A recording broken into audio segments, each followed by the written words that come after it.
그 뭐, 지금 막 강의 시작하기 전에 빨리 먹어야 되겠다 해가지고 급히 잡수시지 말고 차분하게 또 앞에 있는 음식 드시면서 이 강의를 이제 그렇게 좀 들어도 좋습니다. 저는 오히려 그렇게 듣는 게 훨씬 더 자연스럽고 또 좋다 이렇게 생각을 합니다. 그러니까 좀 강의를 시작하겠는데 네.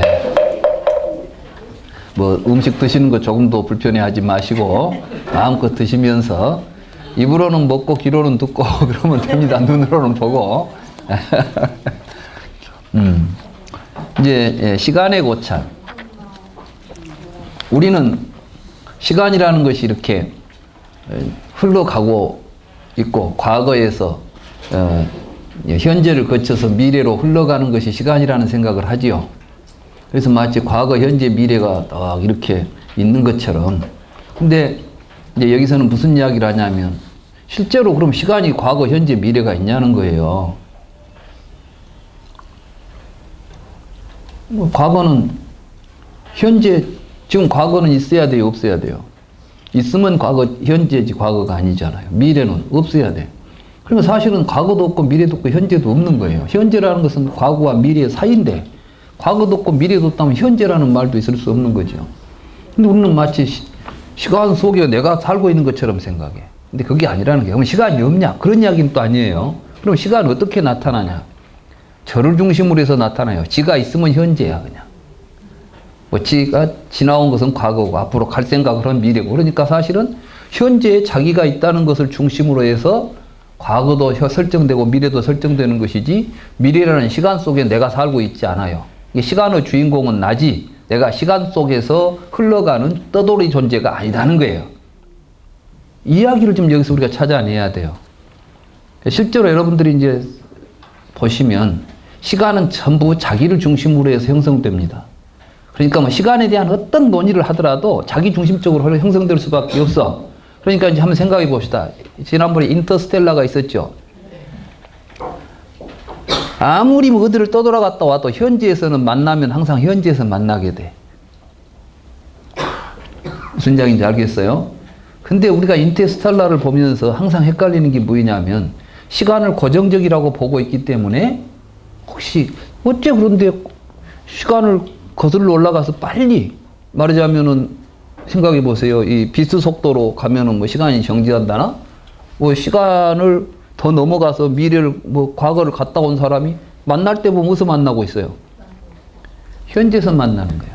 그러니까 그 사람이 뭘 이야기를 해도 그 사람이 과거를 갔다 해도 그 사람이 가 있으면 그때는 자기가 현재인 것이지. 그리고 결국 우리가 만난다는 것은 항상 현재라는 시점이 일치하지요.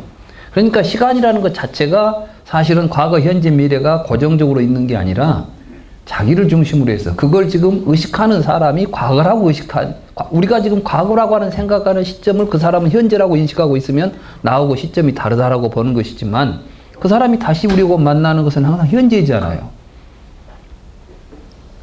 이건 이제 무엇과 같은 것이냐면 마치 여러분들이 이제 지구를 하나 딱 그려놓고 나면 옛날엔 지구가 평평한 줄 알아가지고 위에는 항상 위고 아래는 항상 아래인 줄 알았죠. 근데 호주는 우리하고 정반대편에 가 있더라고. 우리는 북반부에 갖고 남반부에 있잖아요. 그 사람들은 위를 어디라고 생각해요? 우리가 아래라고 생각하는데 그 사람들은 위라고 생각해. 왜냐하면 지가 딛고 서가지고 지 머리 쪽을 항상 위라고 생각하는 거예요. 그러지 공간 속에 상하가 따로 있지 않죠? 좌우는 또 있죠, 좌우는. 내가 보면은 이쪽이 오른쪽, 이쪽이 왼쪽이에요. 근데 여러분들이 볼 때는 나하고 정반대잖아. 그러니까 전후, 어디가 전이에요? 나는 이쪽이 전이야. 여러분들은 이쪽이 전이고. 그럼 전후가 어디가 있어요? 나를 통해서 전후도 나타나고 좌우도 나타나고 상하도 나타나는 거예요. 그러니까 모든 것들이 지금 자기 삶을 중심으로 해서 형성되는 것들이고 시간도 사실은 그런 거예요. 그런데 내가 미래에 갈 수 있어요, 없어요? 못 가. 지가 있는 데는 항상 현재니까. 내세를 어디로 갑니까? 지가 서 있는데. 여러분들이 내일을 그렇게 가고 싶어도 눈 떠보면 항상 오늘이잖아.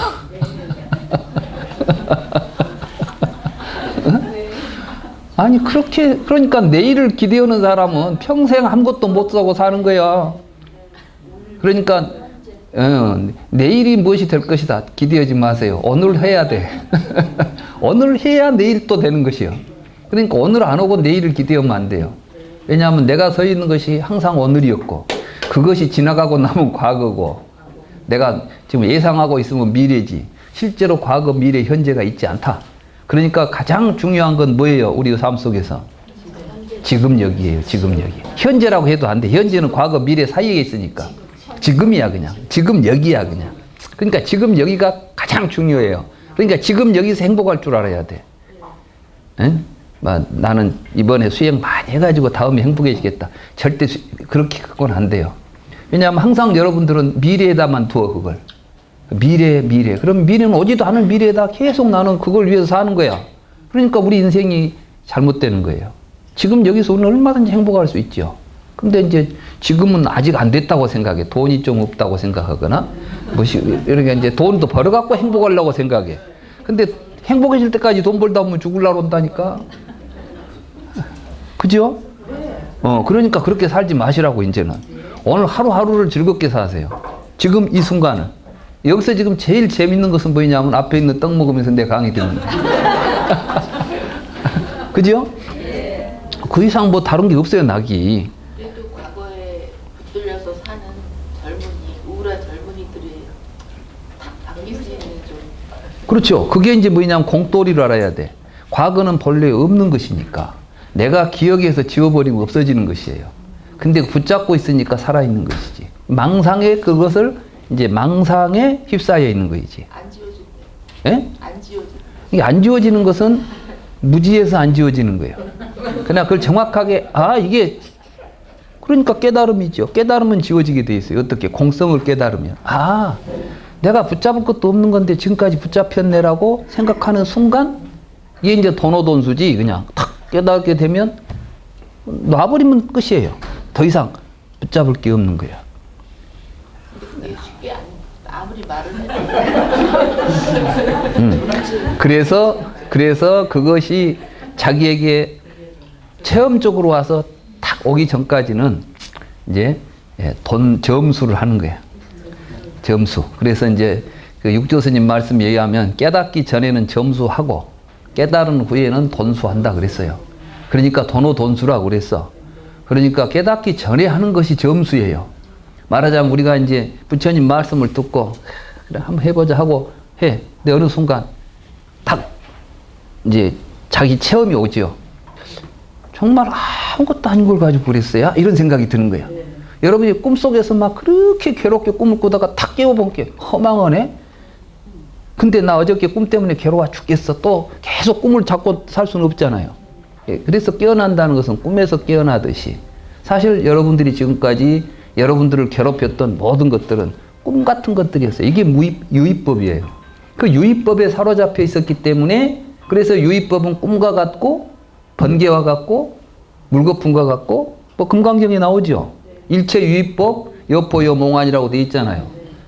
말하자면 이것은 이슬과 같고 참으로 의미 없는 것들이에요. 근데 우리는 그 의미 없는 것을 붙잡고 평생을 살다가 결국은 죽음 앞에 두려워하게 된다. 그렇게 살지 말라는 거예요, 부처님. 시원하게 살 수 있겠죠. 네. 그거를요. 그러니까는 알아차리고 계속 반복해서 수행을 하면 그 체험이 오겠죠? 이제 오고 100% 다 안 오면 50%, 60%, 70%라도 그런 건 없죠. 한 번에 이제 뭔가 우리가 이제 체험적으로 금방 되는 건 아니에요. 그러니까 처음에는 하면 좋구나 하니까 더욱더 열심히 하게 되죠. 그래서 이제 부처님께서는 사실은 이제 선가에서는 그렇게 그냥 쉽게 이야기를 해버렸죠. 근데 부처님은 그렇게 쉽게 이야기를 하지 않고 이제 차제 법문을 설하셨어요. 처음 차근차근. 그럼 처음에는 무엇이 괴롭냐? 처음에 이제 우리를 가장 괴롭히고 있는 것은 그 자타를 분별하고 외부와 나와 내 것을 분별해 놓으니까 내 것 만들고 싶은 생각으로 사는 거야. 이게 욕계예요. 그래서 이게 이제 나와 남을 바깥을 분별하기 때문에 내 것 아닌 것이, 만약에 나 아닌 것이 없다고 생각해버리면 내 것이다 나라는 생각을 일으킬 필요 있어요 없어요? 그래서 누가 뭘 먹든지 간에 다 내 것이야. 저놈이도 나야. 그러니까 저놈이 먹어도 내가 먹은 것이고 이렇게 살 수 있어. 말하자면 분별 없이 일체 중생을 나의 삶으로 본다면, 누가 배고파하면은 내 배 고프듯이 공감하고, 놈이 즐거워하면 내 즐거움과 같이 즐거워하고, 이게 이제 자비이사 아니에요. 불쌍한 놈 보면 같이 울고, 뭐 힘든 놈 있으면 힘 거들어주고, 좋아하는 놈 있으면 같이 웃어주고, 이게 우리 인생이 행복한 길이에요. 이게 우리가 삶의 본 모습이단 말이에요. 이게 자비이사 아니에요. 사무량심. 이 마음을 한기 없이 온 세상의 모든 존재에게 쫙 뻗치라는 게 이제 사무량심이거든. 그래서 이 사무량심 수행이 어디서 나오냐면, 사선정을 닦고 나서 사무량심을 수행하게 돼 있어요. 이게 경전에 보면 이제 이렇게 해서 결국 나라는 생각 지워가는 거예요. 분별하는 생각. 근데 이게 처음부터 잘 되냐고. 오랫동안 지 생각만 하고 살았는데. 그러면 사선정을 닦고 난 후에 사무량심으로 살아간다면요, 평생을 해도 그냥 그 마음 이게 이제 그렇게 생각하면 이제 거기까지 가야 되는데 또 역전이 돼. 왜냐하면 사무량심을 써버리면, 우리가 이제 그 말을 듣고 사무량심을 자꾸 쓰면 결국 뭐가 나타나냐 하면 선정이 되는 거예요. 근데 선정이라는 게 뭐냐 하면, 나를 중심으로 해서 즐거움을 추구하는 것을 이제 버려가는 거예요. 처음에는 내 감각적 쾌락, 바깥에 있는 대상에 대해서 내가 갖게 되는 욕심, 이런 것을 가지고 여러분들은 재밌다고 살죠. 근데 그걸 버리고 나니까 더 재밌어. 이게 이제 초선이에요. 그래서 이생희락지라고 그래. 여기서는 이런 탐욕을 버리고 내가 지금까지 했던 잘못된 행동들을 바꾸고 사니까 더 재밌더라. 희라는 건 즐겁고, 락이라는 것은 재밌고 즐겁다는 이야기지, 희락이라는 게 재밌고 즐겁다 이런 이야기 아니에요. 기쁠 희자에다가 즐거울 낙자니까 기쁘고 재밌다니까, 즐겁다니까. 이생희락인데 이제 그러고 나니까 우리 언어적 관념을 떠나서, 우리가 이제 관념을 가지고 막 이것저것 따지고 했잖아요. 분별했잖아. 이걸 보고 이제 정생희락이라고 그래. 정생희락에서는 각관이 정멸한다 그래 돼 있어요. 각관이라는 것은 언어적 분별이에요. 그러니까 초선 정수시 언어정멸 이렇게 되거든. 그래서 이제 경을 잘 따져보면 사실은 수행하는 방법이 다 이렇게 구체적으로 있어요. 그런데 이제 이런 것들에 대한 의미를 제대로 이해를 못하니까 수행을 한다면서 이상한 수행법들이 나와. 그래가지고 그거 하면 된다는 거야.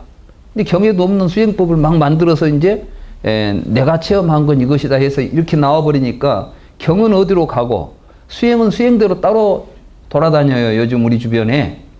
그럼 누가 해가지고 했다더라 하고 누구 또 선법을 따라다니고, 저는 앞으로 불교는 그렇게 하게 되면은 종잡을 수 없어요. 제대로 하려면은 불경을 제대로 잘 이해하고 거기서 무엇을 지향하고 있는지를 정확하게 이해해가지고 부처님 가르침대로 해보시라고. 그렇게 되면 이제 여러분들의 마음에 감정에 동요가 없을 때 나타나는 행복이 있어요. 그런데 그때도 여러분들은 그것을 내가 지금 느끼는 주체로서 내가 자리 잡고 있는 거예요. 그죠? 그 마음을 이제는 역시 그러면서도 좋은 걸 택해. 그러니까 이제 수행이 이제 즐거우니까 막 수행만 하는 거이지. 수행에 빠지죠. 이런 걸 이제 아직도 희락이 남아있죠. 그래서 그것을 평정한 마음을 갖기 위해서 이제 노력해야 돼요. 뭘 바라지도 않고, 즐거움도 바라지 않고, 괴로움도 바라지 않고, 이제 놔버리는 거예요, 다. 이렇게 되면 사심이라고 그래요. 이걸 보고 불고불락이라고 그러는 거예요. 그러니까 이제 수에는 세 가지 수가 있죠. 고수, 락수, 불고불락수. 이 고수, 락수는 이 욕계, 색계 초선에서 나타나요. 그러나 이선 3선에 가면은 이제는 괴롭다거나 즐겁다는 생각이 일어나지 않는 불고불락의 사심, 이걸 보고 이제 우백가라고 그러고 청정하다고 그래. 이걸 청정하다고 그래.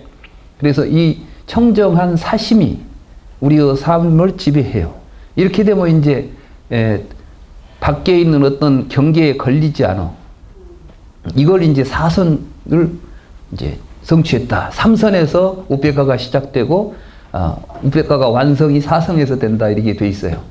자, 이런 상태가 되면 어떻게 돼요? 이제 자비이사심이 여기서 우러나오는 거야. 근데 다른 말로 하면 자비이사심은 여러분들이 언제나 있어요.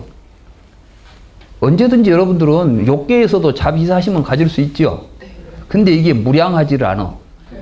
이게 이제 뭐가 이제 문제냐면 욕계나 이런 데서 갖게 되는 것은 지 좋아하는 놈한테는 자비사가 돼. 근데 지가 싫어하는 놈한테는 절대 안 되는 거야. 근데 우페카가 되면은 좋고 싫은 놈이 없잖아요. 그러니까 이제는 한량 없이 되는 거야. 한량 없이. 그래서 누구에게나 되는 거야. 그리고 이제 그런 마음을 목적으로 한다는 것을 여러분들이 알고 공부를 해야 돼요. 이 불교 공부는 목적지를 알고 가야 돼. 근데 가봐야 할 것이다. 이건 절대 잘못된 공부예요. 여러분들이 어디 여행을 가면서 목적지를 가봐야 할 것이다 하고 가면 안 돼. 만약에 우리가 뭐 부처님 성지순례를 간다 그러면 어디에 있고 어떤 모양이 있다는 것을 알고 가야 되잖아요. 모르고 가면은 가다가 비슷한 거 있으면 이것이 그것인가 그러고 머물러 볼 수가 있잖아. 불교를 공부하려면은 목적을 정확하게 알아야 돼. 근데 지금 우리는 깨달음 그러면 깨달아봐야 안다는 생각으로 깨달음을 구해가잖아요. 이게 깨달음이라는 것을 먼저 안 다음에 그 깨달음을 내가 내 것으로 만들기 위해서 수행하는 거예요. 무슨 이야기인지 아시겠죠? 그러니까 모르고 가면 안 된다니까. 그래서 자비이사, 이게 사선의 목적이 자비이사라는 걸 이야기하는 거예요. 이게 자비이사심을 무량하게 만들어가는 과정에 이 수행이 있다는 이야기를 지금 역설적으로 그렇게 말하는 거라고. 무슨 이야기인지 아시겠죠? 그래서 이제 여러분들이 누구를 보더라도 정말 어느 인종이나 뭐나 뭐 나와 뭐 성별이나 나의 어떤 것도 차별 없이 모든 것들에 대해서 이런 마음이 정말 이제 우러나오게 되면 그때 여러분들이 내가 사무량심을 닦았구나. 이렇게 이제 스스로 알게 되는 거야, 이게. 근데 아직도 뭐가 걸리고 있으면 아직 멀었구나.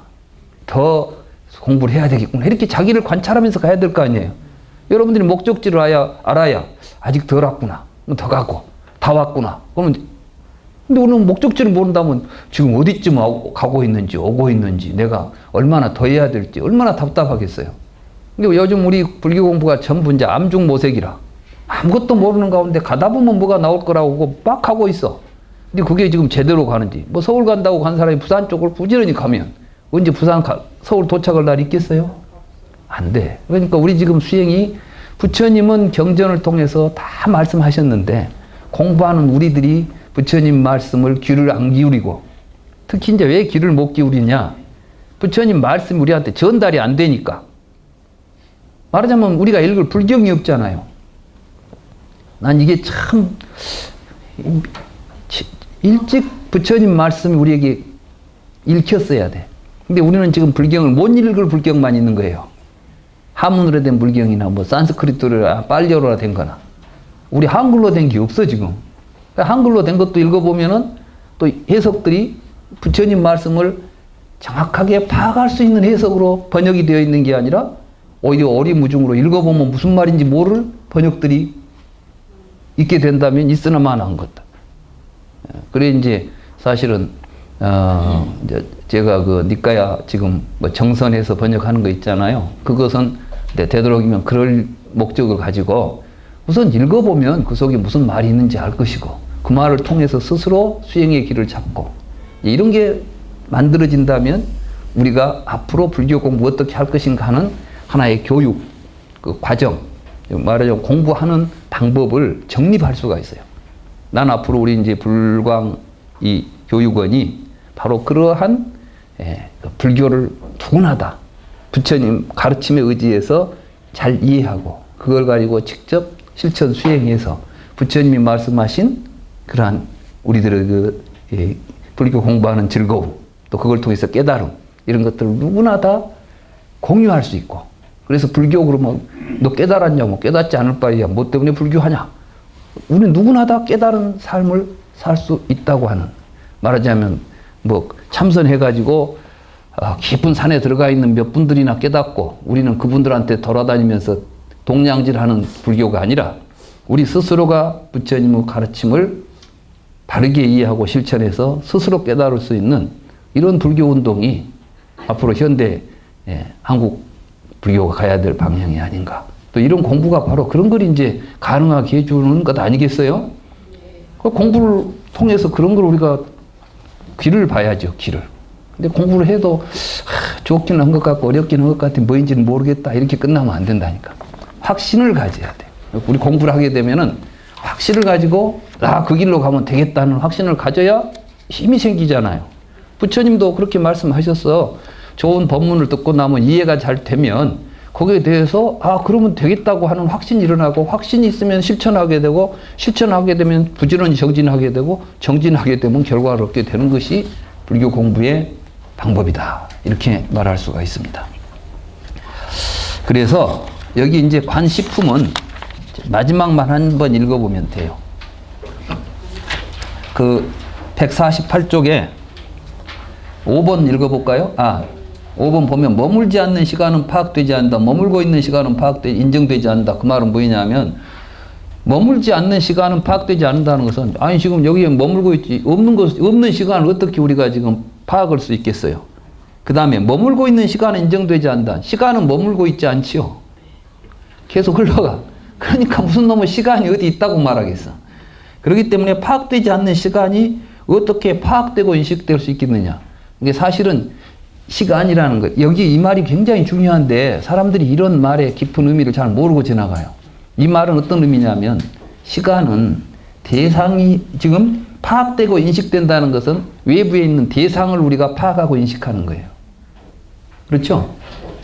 그러면 대상이 인식되고 파악된다 보면 똑같이 다 그 대상에 대해서 파악의 대상이 외부에 있어야 되죠. 근데 지금 시간은 어디에서 일어나고 있죠? 내가 있는 자리를 우리가 현재라는 시간을 이야기하잖아요. 그러니까 시간은 우리 인식이나 파악의 대상으로 있는 게 아니에요. 근데 우리는 마치 그것이 있는 것처럼 1시간, 2시간 이렇게 이제 이런 이야기를 하고 있어요. 밖에 있는 외부 시간으로. 그런데 그 시간은 그럼 어떻게 있을까요? 존재를 연하여 시간이 있다고 한다면 그 말이에요. 쉽게 말하면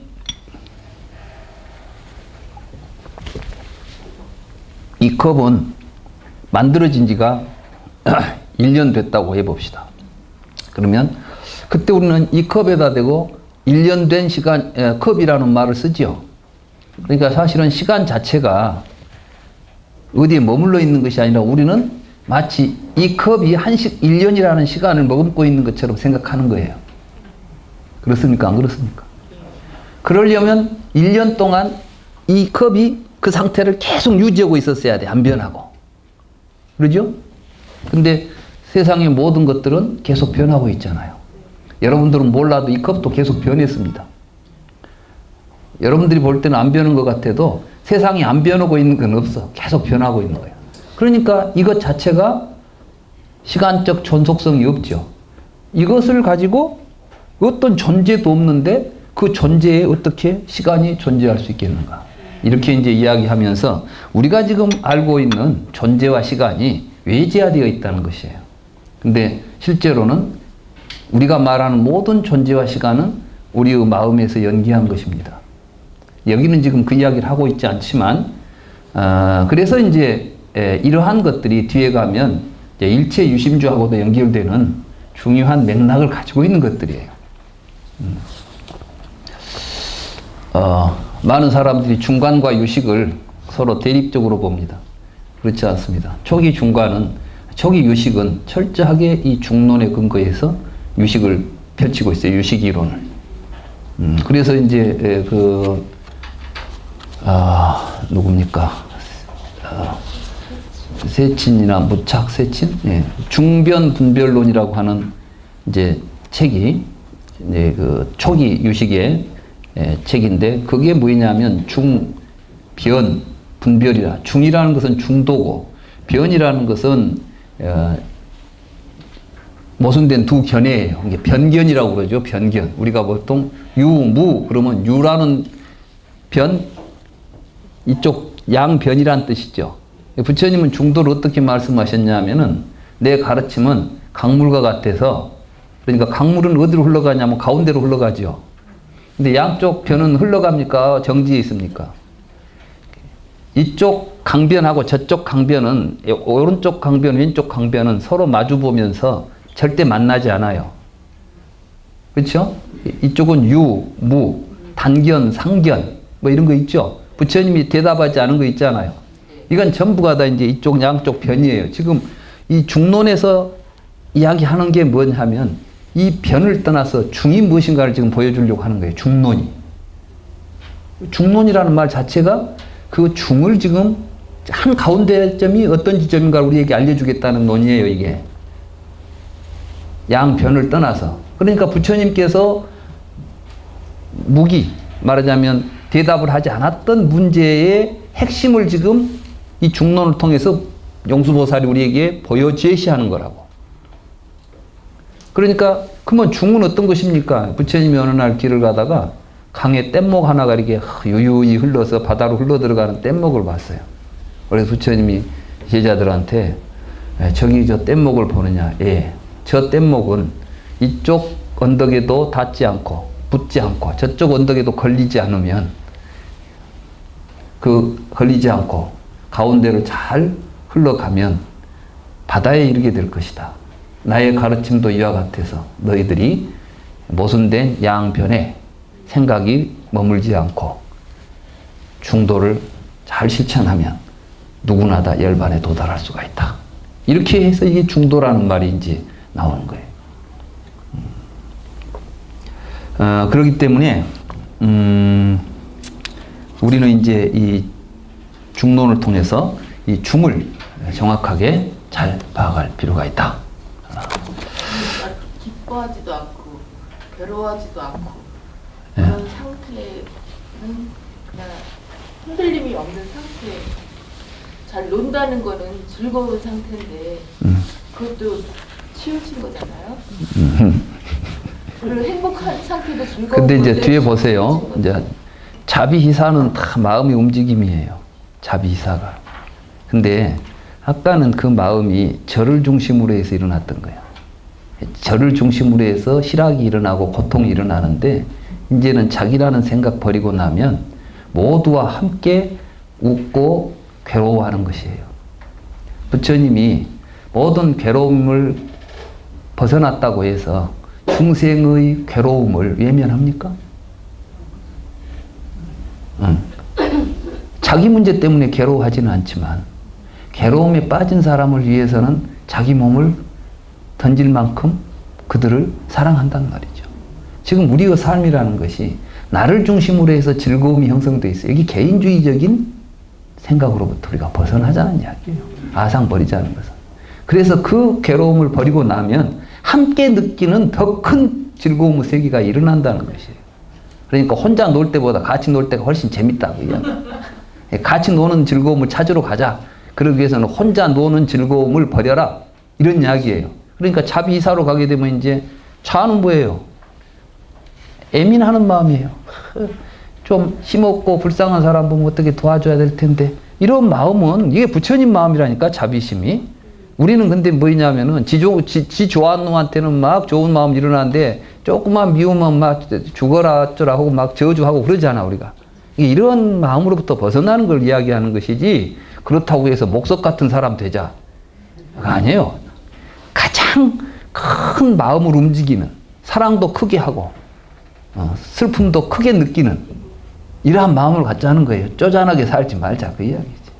근데 자꾸 이렇게 따로 하니까 이게 연결이 안 돼가지고 중도를 얘기할 때 꼭 중간 이게 중용같이 중용이 아니라 중도는 그러니까 그거랑 이거랑 연결을 시켜서 이렇게 매끄럽게 해야 되는데 매끄럽게가 안 되니까 뛰어넘는 거. 네. 근데 이제 사실은 이 양변은 우리들의 잘못된 무지에서 나오기 때문에 그 무지를 벗어나면 중도라 그러는 거예요. 그러니까 이제 연기법에서는 부처님이 그런 이야기를 하신 거야. 유전문하고 한멸문이 있죠. 무명을 연하여 생로병사가 일어날 때 생로병사는 있다고 해야 될 거 아니냐. 그렇지만 무명이 사라지면 사라질 때는 없다고 해야 될 거 아니냐. 그러면 생로병사가 있냐 없냐 이렇게 논하지 말라는 거야. 그래서 우리가 필요한 건 뭐예요? 생로병사가 고통이 있다는 사실을 우리가 부정할 수는 없지만 이 괴로움이 실제한다고 생각해버리면 벗어날 수가 없겠죠. 그렇기 때문에 그것을 실상을 바로 보고 보면 우리가 이 괴로움이 어떤 구조 아래서 일어나고 있는가를 알게 되고, 그래서 우리는 그 괴로움이 일어나지 않는 길을 선택해서 살 수 있게 된다. 실천적이란 말이에요. 자꾸 이론적으로 혼자 생각하면 계속 모순이 왔다 갔다 해가지고 안 돼. 아까도 이제 뭔 이야기하니까 그러면 또 이렇잖아요. 전부 언어라니까 이걸 희론이라고 그래. 희론에 빠져 있으면은 절대로 부처님 법에 접근하기 어려운 거예요. 그래서 이제 이런 것들은 직접 몸으로 실천해 보면 이제 실천적인 지혜다. 반야는 실천이다. 그래서 반야바라밀이 굉장히 어려운 이론 같지만은 여기에서는 끊임없이 그대로 삶 속에서 드러내야 하는 공부예요. 그러니까 우리가 이제 마하반야바라밀 이런 것은 그 나라는 생각 없이 직접 한번 삶을 통해서 깨달아가는 세계다. 이런 이야기가 되겠습니다. 집합의 고찰은 이건 뭐 다 읽으려면 힘들고 이 요지만 말씀드릴게요. 부처님 당시에도 그렇고 지금도 그렇고 우리는 마치 이 세상이 어떤 다양한 원자들이나 요소들이 모여가지고 집합해가지고 만들어진다는 이론을 갖게 되죠. 이게 이제 인도에 있어서는 아까 아트만 이야기는 브라만 사상이었죠. 이 집합의 사상은 사문들 사상이에요. 4대가 있다거나 4대가 모여가지고 세상이 된다거나 이렇게 했어요. 그러면은 4대의 모습이 이 현상의 모습과는 전혀 다른데 어떻게 해서 이런 모습이 만들어지냐면 결합돼 가지고 다양한 것들이 이합집산한다 이렇게 설명했을 때 과연 그런 것들이 모여 가지고 합쳐지면 뭐가 된다는 이론이 이론적으로 가능한가 이렇게 이제 비판을 하는 거예요. 그래서 적취설에 대한 비판이라고 보시면 됩니다. 이건 이제 왜 이런 이야기를 여기서 갑자기 꺼내고 있느냐, 이게 이제 그 당시 인도에 있었던 여러 가지 이 적취설, 다시 말해서 요소가 모여서 요즘으로 말하면 원자론 비판하는 거예요. 실제로 이제 원자론은 지금 양자역학이 나오면서 실제로 원자들이 기계적 집합이 세계가 아니다라는 사실들이 이제 드러나고 있죠. 뭐 그 정도 이해하시면 돼. 이론은 논리의 전개는 앞에 했던 논리의 방식이 계속 이어지고 있기 때문에 취지만을 제가 말씀드리는 거예요. 그 다음에 21장은 생성과 계멸의 고찰인데 이것은 이미 우리가 많이 했어요. 어떤 이야기를 했냐면은 생성 소멸이라는 것이 실제 있어서가 아니라 우유와 요구르트 사이에 우유 만들어내면 나타난 것처럼 실제로 생성과 소멸이라는 것이 실제로 존재하는 현상이 아니다. 이 내용을 읽어보면 다 그런 이야기들이에요. 제가 여러분들한테 막 그런 설명을 그렇게 할 수 있었던 것이 사실은 중론을 읽으면서 여기에서 그렇게 이해해야 되겠구나 하고 느꼈던 것들을 다 이야기했어요. 그렇기 때문에 생성과 소멸, 본래 생멸이 없다. 연기하는 법 가운데는 생멸이 없다. 그래서 이런 걸 이제 깨닫는 걸 보고 무생법인이다 이렇게 말해요. 그래서 이제 불교에서 무생법인 이렇게 말하는 것은 사실은 연기를 제대로 알고 제법의 공성을 깨달으면 공 가운데는 생멸이라고 할 만한 생멸이라고 우리가 말을 붙일 수 있는 어떤 근거도 없다는 것을 깨닫게 되는 것이죠. 제22장 열애의 고찰. 이 열애의 고찰은 중생들은 오온을 가지고 있습니다. 이게 오온 환신 이렇게 말해요. 불교에서는 중생 그러면은 오온을 취하고 있는 것들을 중생이라고 부릅니다. 그러니까 이제 사성제에 보면 고성제는 오치원이 곧 괴로움이다 이렇게 이야기가 됐었죠. 그러니까 오온을 자아로 취하고 있는 이 중생들은 그 자체가 괴로움이에요. 우리 자체가 사실은 생로병사 괴로움 속에 묻혀 있는 존재란 뜻이죠. 그러면 이 존재를 떠나서 우리가 깨달아서 열애가 되자고 한다면 열애와 중생은 서로 다른 존재인가? 말하면 중생이 이제 중생 몸을 버리고 열애의 몸을 취해야 되는가? 열애는 뭐 30 이상 80 정호를 갖춘다고 했으니까 우리는 이렇게 그런 부처님 상호 하나도 없죠. 그러니까 이제 우리가 이 몸을 갖고 수행을 잘하면 죽어서 오래 뒤에 이제 부처님 몸을 얻어가지고 부처가 될까요? 뭐 그런다고 해, 이제. 그래야 뭐 우리가 성불하기까지는 수많은 억겁을 거쳐야 된다 이렇게 알고 있잖아요. 그런 이야기를 부처님이 막 했냐? 아니요. 초기 불교는 그런 이야기 한 적이 없어요. 이걸 이제 전부 뒤에 아비달마 불교나 뭐 뒤에 가면 이제 막 이런 이야기들이 이제 쏟아져 나왔던 것이죠. 그런데 우리가 그 금강경에도 보면은 열애를 30 이상으로 볼 수 있느냐 이런 이야기 나오죠. 그러니까 볼 수 없습니다. 사실은 이제 대승불교가 출현하면서 중생과 열애는 차이가 없다. 부처님이 그리고 실제로 부처님 생존하셨을 때 서가모니 부처님은 경에서 말하는 30 이상 80 종호가 없어요.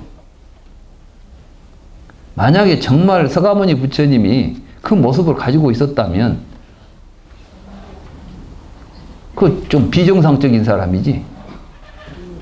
더더군다나 부처님은 삭발하고 다녔다고. 그러니까 머리가 나발일 리가 없는 거예요.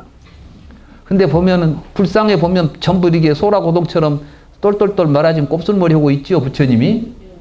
그게 이제 30 이상 가운데 나오는 거라니까. 부처님은 머리털은 나발이고.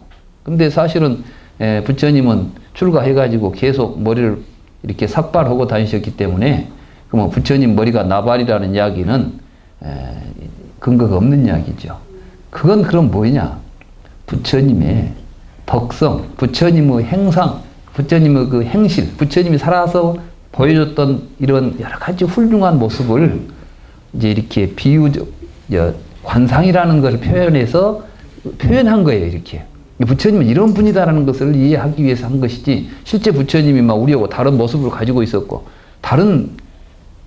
전혀 다르지 않아요. 부처님은 마지막 열반하실 때 어떻게 말씀하세요? 안 하나. 근데 나는 이제 나이가 들고 늙은 노인이다. 그러니까 자기 스스로 그렇게 이야기해요. 노인으로서. 이제 마치 낡은 수레가 낡으면, 오래된 수레는 이제 어떻게 끌고 다니려면 가죽끈으로 이렇게 묶어가지고 얼기설기 묶어서 겨우 수레 상태를 유지해서 끌고 가듯이, 내 몸도 마치 그 가죽끈에, 이 몸을 이제 피부를 가죽끈으로 본 거죠. 내 가죽끈으로 얼기설기 만들어 놓은 이 몸뚱이를 끌고 가는 것 같구나. 어째 그런 이야기를 했겠어요. 부처님은 사실 열반하시기 직전까지 여러 중생들을 위해서 지금 걸식을 하고 돌아다녔잖아요. 부처님은 몸이 편하고 아픈 데 없어서 그랬겠어요. 부처님은, 노인들은 다 아프잖아요. 나도 요즘 아침에 일어나려고 보면 좀 다르더라고요, 젊을 때하고. 나는 아직 뭐 80은 커녕 70도 안 됐는데 이 모양인데, 부처님은 80살 먹어가지고 지금 걸식으로 돌아다닐 때 얼마나 힘들었겠어요. 그렇지만 부처님은 그런 비유를 하시면서도 그 길을 절대 포기하지 않고 다니셨던 거예요. 우리는 이런 점을 봐야 돼요, 부처님이. 그러면서 나는 정말 어떻게 살고 있는가? 부처님 제자로서 부처님처럼 살겠다고 우리가 불교 공부하면서도 우리의 삶은 과연 어떤가를 우리가 그런 경을 통해서 느끼고 항상 반성하고 그런 삶을 담기 위해서 노력하고, 이게 불자의 길이거든요.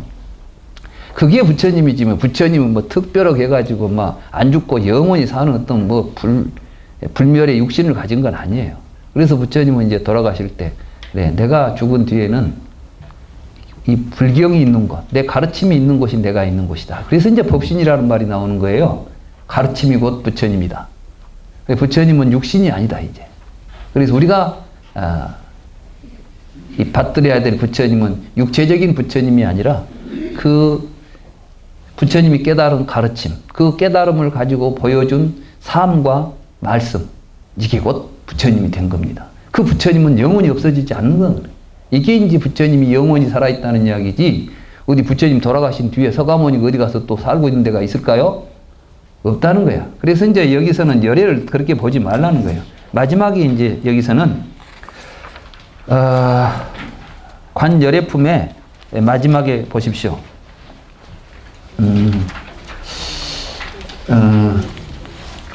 자, 14번부터 읽어볼까요? 166쪽에 자성이 공하다면 열애가 멸도 후에 존재한다거나 존재하지 않는다는 생각은 타당하지 않다. 그러니까 부처님도 이게 공성을 이야기하는 겁니다. 공성. 부처님은 뭘 깨달았냐면 일체의 모든 것들이 다 그 자성이 없다.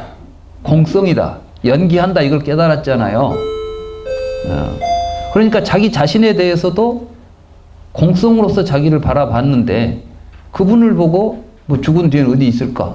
죽은 뒤에도 계속 살까? 이런 것은 타당하지 않다. 이건 이제 부처님께 누가 물었을 때 부처님은 사후에도 계속 존재합니까? 존재하지 않습니까? 이렇게 물으니까 부처님께서 대답하지 않았던 문제죠. 자, 희론을 벗어난 부동의 붓다를 오고 감이 없는 그 말이에요. 붓다를 희론하는 자들은 그들은 모두 희론의 해를 입어서 열애를 보지 못한다. 그러니까 우리가 지금 보고 있는 사가모니 부처님은 모습으로 본 사람들은 열애를 본 게 아니죠. 그래서 16번 개송 열애의 자성 그것이 곧 중생의 자성이다. 열애는 무자성이다. 따라서 중생은 무자성이다. 그러니까 이게 다른 말로 말하면 공성이 곧 불성이고 열애도 공성이고 중생도 공성이니까 중생이 곧 불이다. 중생이 부처와 다를 바 없다. 이런 이야기예요. 중생 즉 불이다. 여러분들 스스로가 부처님과 조금도 다름이 없는 훌륭한 생명을 가지고 살아가는 사람이라는 사실을 자각하시고 부처님처럼 살면 그냥 부처예요. 부처님처럼 못 사니까 부처라고 안 하지. 무슨 이야기인지 아시겠죠? 네. 이렇게 해서 22장까지 마쳤습니다. 이제 아마 나머지는 다음에 다 할 수 있을 것 같습니다. 오늘 공부 마치겠습니다.